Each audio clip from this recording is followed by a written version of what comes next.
Hola! Want to come on with a midday perspective for y'all today in lieu of my podcast. I don't know if I'm going to do a podcast episode every day. I will iron that out in the next few hours or so, and I will release a statement on that. But it'll be every other day, if not every day. But I think it's a little too much every day. But I would like to speak to, I will deliver content, it just won't be in the form of the podcast. Gives me time to create thought provoking podcasts.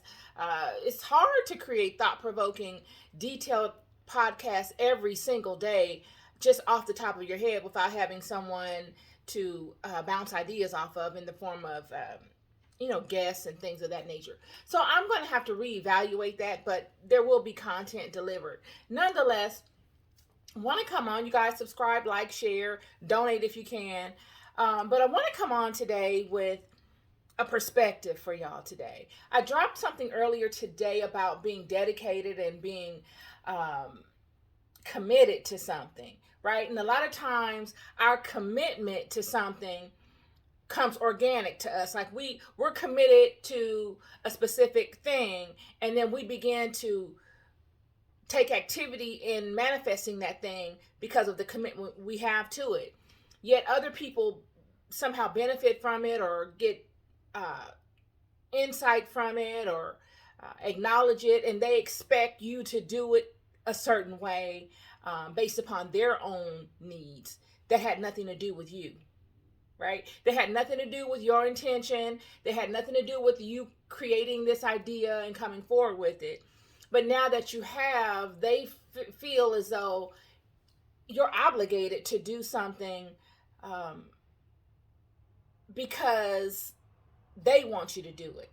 Um, and I want to elaborate on that. Please pay attention. Anyone struggling with anything, anyone going through any type of crisis in your life, this is for you.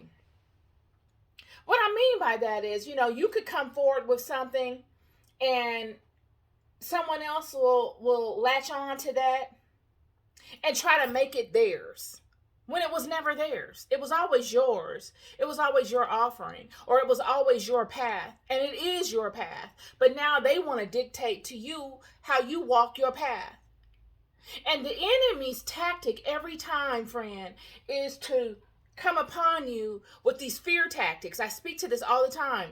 These fear tactics of, stick them up, put your hands up, you're being robbed, get on the floor, and all that kind of thing. It's always abrupt, and it's always fatal. It's always some sort of a monster with the claws and the blood and the bad imagery and all of that kind of stuff to use to scare you. This can come in the form, friend, of you going to the doctor one day just for a checkup, and then 2 weeks later you get a report back and your whole life is off track. Everything is immediate now. Now you pondering things that you never even thought that you would ponder based upon what you gained during the conversation you had about your health. And it was immediate. It's in your face. It could be the faithful wife or the faithful husband that knew your marriage wasn't really all the way perfect, but whose is, but you've been devoted to it. You've given it your best. You've overlooked. You've accepted things. You've been flexible. And all the while, now you later in your life, later in the years, later down the line, after you've invested all this time, all of your younger years, all of the years you had when you really had options, even though you still got options now, but when you really were at what you felt your best, you've been giving that person all of those years, only to find out that this person has filed for divorce from you. And now you're pondering another type of life that you never expected to ponder. You could be the woman or the man that has lost their significant other of many years, the person that they thought that they would and have spent their entire life with. Now you're on your own. And life is requiring something else of you.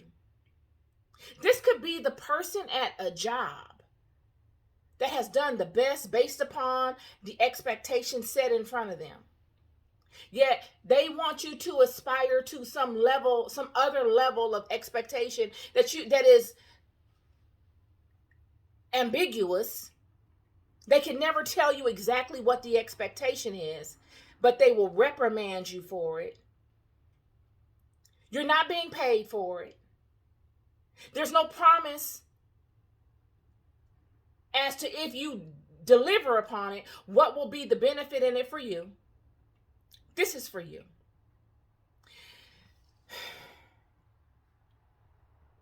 Pondering these different things all have to do with, first, your dedication. You were dedicated to your marriage. You were dedicated to walking a particular path. You were dedicated to accepting the requirements necessary to keep that job. Yet, now all of these other aspects have come upon you in the form of fear, in the form of confusion. And they look to distract you from the thing that brings you joy.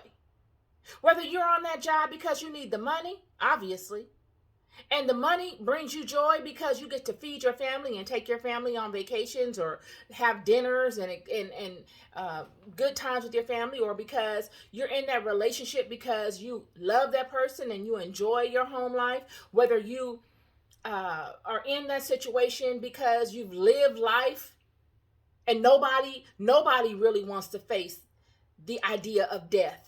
It scares all of us. Even the most mighty person, it scares them because no one has gone there and come back. So when the doctor called and told you this result, it immediately took you off of the happy path, off the consistent path that you have been treading. Even though it wasn't perfect, you knew it. And now you're on this path of the unknown. All these different instances bring on the spirit of doubt. They bring on the spirit of fear. And they look to stop you in your tracks. They look to make you bow to them. They look to make you offer up all of your power to them. No matter your experiences before any of them come upon you. No matter. I don't care if you walked into that doctor's office and you was 13, or you walked into that office and you was 80. The amount of fear is the same. Fear is fear. There are levels to fear, but the amount of fear in facing the fatal or finality is pretty much neck to neck. And when you get in those places, the enemy will take advantage of you, don't he? The enemy, when you get in those places, it's like the enemy, it's all premeditated. And the enemy will use the fear. The enemy will use the doubt. The enemy will use the element of time. What I mean by that is, oh, this is a terrible result. You don't have a lot of time left. You got to get to it right now. I told you, it's always like this stick 'em up kid thing. I have found this to be consistent. It's always a stick 'em up kid, now kind of thing. Drop everything you're doing and do this now. I need you to give me your attention right now. That's the first tactic that the enemy does. So whatever you were dedicated to, you lose sight of it because now you're boggled down with the fear, the doubt, the confusion, and you've abandoned what you have been committed to, what you were trending to all along. You've abandoned all of that happy place, that happy feeling, that feeling of stability, that feeling of wonder, that feeling of creativity, that feeling of excitement, that feeling of joy. You've abandoned it for the feeling of doubt, fear, confusion. And that is exactly what the enemy wants you to do. And that is why I've come forward today, because I face these things myself. Maybe not in the form that I'm communicating, but I face them in various forms. And I have studied them. I have had to face tough things, life and death situations. When I had my heart failure, it opened my eyes to life as I did not know it, only to prepare me for further things that would come along in the future. And here I am. People will come upon you, friend, for their own selfish interests. They'll come upon you like a convention for nothing. They'll use anything as an example. They'll use anything as an excuse. Anything, they'll blame you for it. So you can buy in and allow for you to give up what you were dedicated to out of doubt, out of ambiguity, out of confusion, because you're in a hostage situation. And they always use these triggers of doubt, confusion, loss, finality, all of these things against you. You got to get to a place where you overcome the feelings of those things. This is where your relationship with God comes in. Whether you've walked into the hospital and you got a bad report, now your life is upside down. Whether you've gone to that job and then people trying to fire you and you don't know what you're going to do because we're in a state where there's economically where nobody is really hiring and you're defaulting to the worst case scenario. Whether you're dealing with people, hostile people that look to manipulate you and to get you off track for their own selfish needs and making it look like they're doing you a favor when really they're robbing you. You got to get to a place where you know your walk with God. That is your only defense. I'm telling you, I hear all of this rhetoric about we're gods and this and that. Surely we have the mighty power of God within us. So yes, we are gods in that sense. But we're not gods to the point where when the rubber meet the road, we know how to navigate every single aspect of that spiritually. Because these are the major tests of life. These things be the most important examples of how God moves. When you get into these situations where you feel like you're being hostage to something that has come upon you, something you wasn't even looking for, something that you were looking to push away from you because you didn't even want to be bothered with it from the gate. It was subtly trying to nudge itself in there and you saw it and you said, no, go away.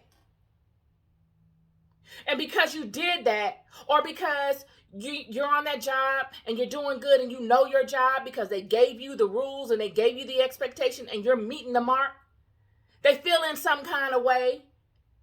You got people on there that don't really want you there because you doing your job sheds light on them not doing theirs.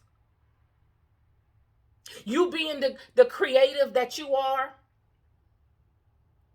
Those same people might be in a management position. And they're looking at you and they're judging you and say, well, we don't know if she meets the qualifications for this. We're doing her evaluation, her annual evaluation or her 90-day evaluation. And we're not sure if she meets the mark. But yet when you go look at their body of work pales into comparison to yours. Pales. Don't even compare. I mean, the uniqueness, just the uniqueness alone, the fact that it could come so easily from you and flow like water and to be received with the same power of its intention pales. Your work is mightier on every level. Yet these people want to micromanage you and tell you you're not enough. It's all designed to keep you in a place of confusion and doubt so that you don't stand in your authority. That's all it is. It's only so many times you can go to the circus, friend, until the clowns and the monkeys and all of that become boring.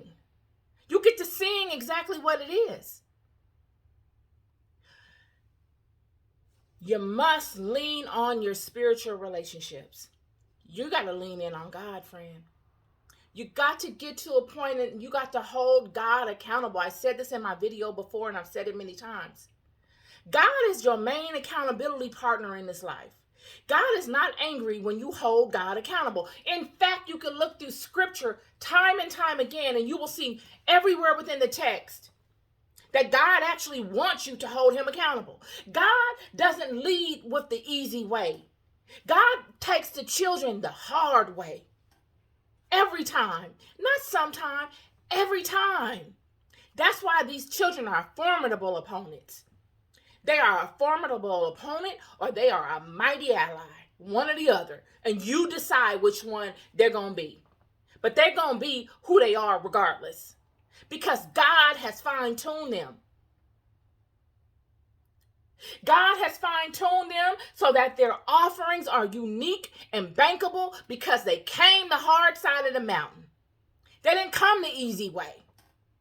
They're not afraid of going in and out of things.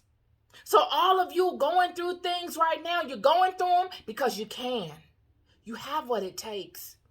I'm here to encourage you.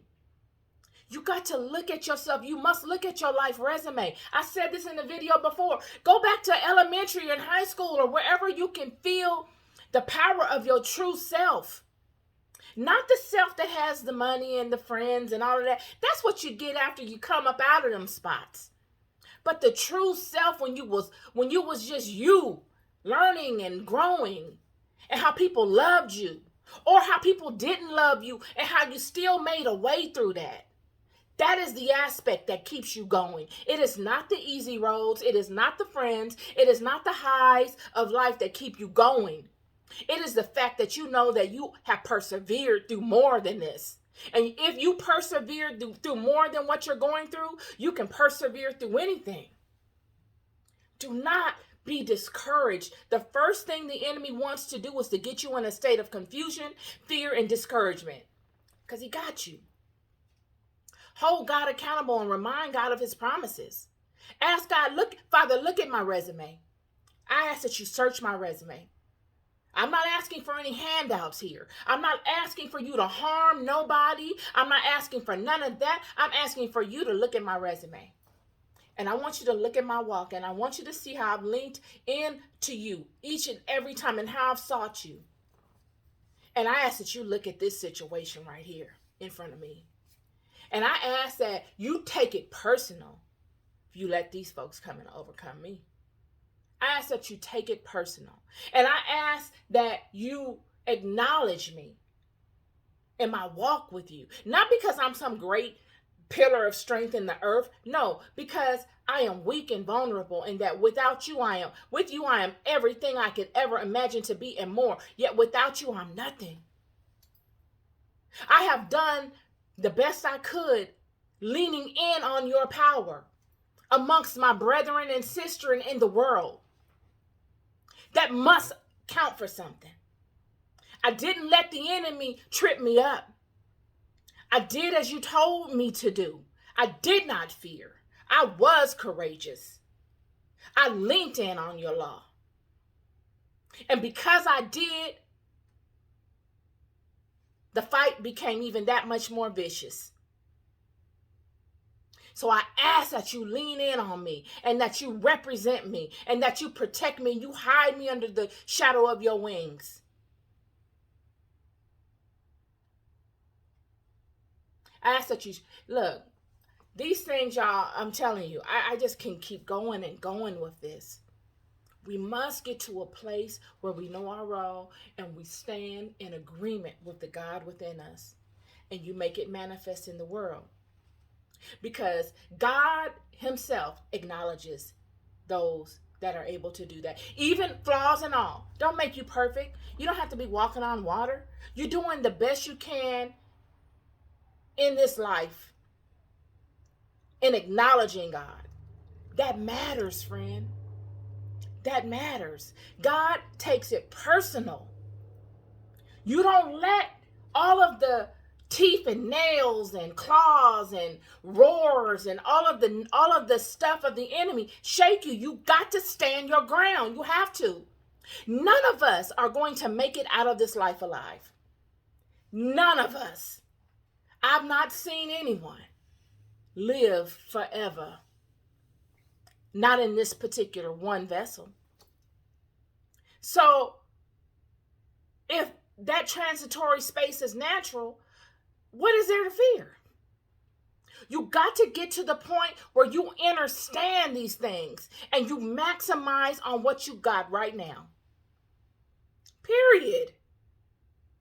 It must mean something. It must mean something for you to be able to Align yourself with the will of God and let God's will flow through you, and you be an avatar in the world to the will of God. If God knows that many will come against you because you are an avatar of God in the world, then God must have structures and systems put in place to protect you. If it speaks in that Bible that God created good and evil, which I read in Isaiah, then God is in control of all of this. And in a world where many are not aligning to God, when in a world where there are not many openly standing in the authority of God, even those that speak it and say it and this and that, their actions do not show it. When the time comes and all the stuff hit the fan, they don't show it. Yet for his soldiers and for his warriors and his children that do show it and that have the courage to stand in it, what would God do for them? You got to hold God accountable.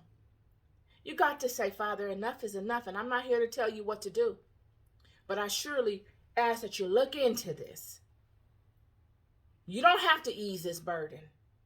The burden will ease itself as time goes. I'm not asking you to ease the burden because the burden is making me better. But what I am asking you is that you protect me. You protect all that I love. You protect all that belongs to me. I don't care about nothing, none of what nobody else is doing. That you honor that covenant that I have with you. And anything that I have that I am doing that is outside of that, show me what I am doing that's wrong, because I don't know it. Just like those children were out of alignment with the covenant of with the law of Moses and didn't know it during Hezekiah's reign. When they found out, they quickly adjusted. If you find yourself out of alignment with God, you must quickly adjust. I found myself out of alignment with God and myself, and I wouldn't have never seen it had I not looked at myself, had I not heard myself. And I said, oh no, I can't do this. I'm allowing the enemy's tactics to bleed over into the things that matter the most to me. And I cannot do that. I immediately let it go. I immediately cut it. It ain't about repenting and saying, oh, please forgive me, and then you still doing it. No, you must immediately make a change. This is what God respects. God is an activity-based God. So if any of you are going through anything right now, anything drastic, you might have a health issue. You might be up against gossip at a job, people talking all kind of nonsense and spreading lies about you. You might be going through some marital issues. You might be going through the death of a loved one that you love dearly. You might be going through some internal struggles with your own self and how you relate to the world and how you position yourself within the world. I ask that you crack open whatever scripture, whatever holy book you adhere to, and you align yourself and you ask God to help you. That is the first step. It's just saying, laying it out there and saying, Father, I need you to show me which way to go. I ask that you show me the way because I don't know what to do. Pray on it. And allow God to lead your way because the vessels will show up. There is no doubt. I've never seen it not show up. The vessels will show up. You must be patient and you must keep continuing to do your part. The vessels might not show up the next day. They might take a month. They might take a week. They might take 2 days. They might take a year. But trust and know that the vessels are in the making of showing up. And a lot of times the vessels that show up in ways that we don't even expect them to show up. Be open to the way that they show up. I know it's hard to say do not fear, friend, because I've been in situations where I was frozen in fear. And shame on those people that would come upon another and freeze them in fear like that. They've opened their own selves up for another path in life that they're currently treading and they don't even know it. That's just the facts. You do unto others as you would have them do unto you. You must stay in alignment. You must learn your role. Give all of your troubles. Give it away. It's too, look, one thing we try to do is we try to figure things out. We try to be God. Even though we are the vessels that house the living God. We do. But it is a symbiotic relationship. We must give these problems, these heavy loads over to God and allow God to send us the answers as to how to move forward from them. Instead of us using our own intellect and trying to figure it out. Don't you know you are a spiritual being? You're like a computer, friend. You have a spiritual database that you can pull from to navigate and make anything happen in this life right inside of you. Then you have a mind that takes all of that information given to you by spirit and processes it and creates change in the world. Yet you can override spirit at any time and make change by your own will without even consulting spirit. Just by will. Which, in my opinion, is the wrong way to go. Every time that I have looked to do something by will, it led me back to point A, yet with more experiences, and the experiences were not good. Every time I forced my hand at something, it led me right back to the same place I started at. I just wasted a lot of time. Will is connected to ego. You got a lot of people out here willing their way through life. And willing your way through life is a uneventful, I'm not going to say uneventful. It is a ineffective walk. It leaves you with guilt. It leaves you with regret. It leaves you with bad experiences. And it leaves you with a lot of time wasted. You don't gain anything from it. Everything that you gain just out of will, you lose along the way. It's not lasting. It's not. Hasn't been in my experience. And you might be able to tell me something different. But for me, it has not been lasting. It has not been fulfilling. Just wanted to come on with this today. It's on my spirit. You know, if you're like me, you're looking to do the best you can, always. And a lot of times, we get off on these other roads while we're pondering our road of dedication, whatever we're dedicated to doing. We're pondering our road of it, and then we get distracted from the road by way of other people's requirements that don't have nothing to do with what we were initially doing. Other people will come upon our road and be like, well, no, you should be doing it this way. Or you're not effective because you don't do it the way I want you to do it. Well, I don't know how you want me to do it. I've never had a conversation with you about it. In fact, you've never sat down and talked to me and said you were even interested in what I was doing. You just looked at what I'm doing, and now you expect, because I don't even know why you think you can, but you come upon me with your requirements and your judgments as if I should stop what I'm doing to do what you're doing, to do it your way. When you've invested nothing in this. If anything, you're taking away from this because you're coming with your judgments and you're looking to make me second guess myself. And you're looking to have me take the time off of the activities that I'm pondering in the way that I'm choosing to ponder them so that I can ponder your way. Where do they do that at? The audacity of it. And then a lot of times, and this goes for just the scenarios that I've spoken to, health issues, job issues, they come upon you as these negative influences. They're always ferocious and they're always fatal and they're always going to do this and that.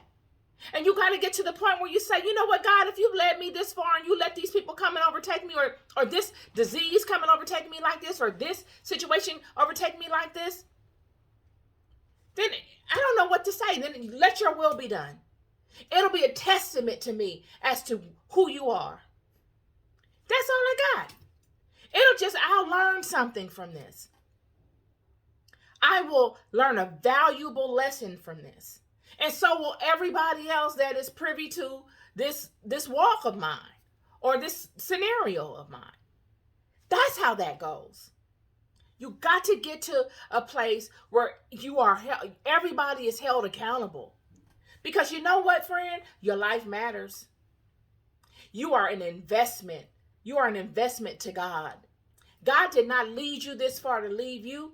You think God invested as much as he has in you all of your life to leave you? Do you not think God is watching you? Do you not know how proud God is of you? Do you? Let's just start with that. How many muddy waters, how many murky lakes God has led you out of up to this point? Why would God lead you through all of that to abandon you in the heat of the battle? God wants you to stand tall. God wants you to know who you are and know your role, and to not look to make any decisions without consulting him. As David did. David didn't make no decisions without consulting God. And David was a warrior. David was I don't need no technology. I will wrestle with you, hand and foot kind of guy. David wasn't afraid of nobody. And this is why God used David. David respected people. David honored God. David had heart. David had courage. David was compassionate. David was kind, thoughtful. Yet David didn't make no decisions, not one, without consulting God. And this was David's strength. David acknowledged his relationship with God. His relationship with God was second to none. His relationship with God was paramount in his life. Can you say that about yourself? Because the only consistent relationship we all have in this life is with God. Everything else is vanity. Everything else will come and go. There is no relationship in this life more powerful, more loving, more sustaining, more protective than the relationship you have with God. It is the fountain from which all goodness springs forth from in your life.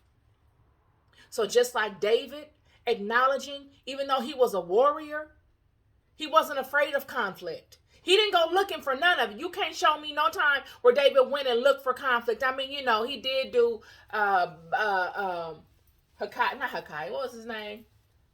Uriah. He did Uriah dirty. But we all have our stumbling blocks here and there. And I'm not gonna justify that. But he acknowledged it. But through all of his many walks, David did a mighty thing. Mighty. And this is a warrior. He could have done worse. He did not do it because he knew. He honored the law of his heart. Not the law of Moses. Not the law of this tablet and that tablet, but the law within his heart. Period. Because when David was on the run, David didn't have no prophet to consult. David didn't have nobody but him and the God within him. So when you're facing all of these mountains and all these demons and all these monsters, You may not have a prophet to consult. The prophet you need is inside of you. The prophet that you need to consult is the Spirit of God that is within you, and it is the Spirit of God that resides within your heart. Period. Don't let nothing fool you. This is all an internal game. Everything outside of you is a reflection of the mind, and it is a reflection and a concoction of somebody else's ideology. All of this outside of you, all of it is a thought, period. It's numbers and energy. Yet what is within you is the creator. And what is within you dictates all that happens outside of you. Don't allow what nobody tells you, whether it's a doctor, a job, a friend, a foe. Don't allow what nobody else tells you to make you second guess your walk with God. Don't let nobody come upon you and take over your avatar. Don't let nobody come upon you and steer you off of a path that you've been treading that has been good to you. Don't let someone come upon you and take what you were dedicated to, your promise, your goal, your dream, and make it theirs. Without any investment, without any positivity, without showing you any respect. They just come like pirates to steal and plunder with no respect for God. None. Because if you respect God, you will respect the boundaries. You will respect these entities, whether they are people or whether they're mental projections in the form of fear. They don't respect God when they come upon you like that. They are disrespecting the God that is within you. And if you did not have something valuable, they wouldn't come for you. They wouldn't even acknowledge you. You think they don't respect you now and they acknowledge you and they look to steal all of your gifts? Well, what would they do if they didn't even acknowledge your gifts as worthy? How would they treat you? Know your own. And don't allow people or feelings, confusion, doubt, fear, to make you feel like all of your offerings, of your life resume, or even your offerings in general in life, don't allow them to make you feel as if they're not worthy enough. You're not worthy enough, as if you could have done better. Don't give them the opportunity to critique you. Because if you took the time to look at their body of work, half of what you see, I'm not even going to say half, some of what you see will actually be your body of work that they just multiplied. Or because you inspired them. Or it will pale in comparison to what you've given, to what you've brought forth. Yet they're telling you you're not good enough. When I say they, I'm talking about sometimes it's people, sometimes it's mental projections. They'll come upon you in a thought and you'll tell yourself you're not good enough. But if you get to looking deeper into it, and you say, let me look into this feeling. Where is this feeling emanating from? Why do I feel this way? Or why is this person saying that my stuff is not good enough, if it's a person? And you get to looking into their work, and you can go back years. Sure, they have more activity, but it pales in comparison to quality. So they have a quantity versus quality issue going on here. So they say, we got more quantity, so we're going to tell you you're not good enough because you don't have as much quantity as me. Yet your quality that you give forth, coupled with the quantity, there's no comparison. None. And in all actuality, their quantity, some of it was inspired by you. But they'll never give you the accolades for it, and you don't care either way. Stay focused. Stay focused, y'all. Stay focused and keep going. And when you get in situations where you feel as if you've had enough, when you get in situations where you feel like you are facing something insurmountable, hold God accountable. Remind God of his promises. Even though God sees you, even though God is your biggest cheerleader, you just can't hear him. He's rooting for you. He's saying, you better go. You better not lay in that bed today. You better get up. You had better go in there and do that. You had better cheer up. God is telling you all these things without saying it. You feel it. And you better act on it. Because sometimes we allow what the enemy shows us to affect how we feel. Don't allow what them people told you to affect how you feel.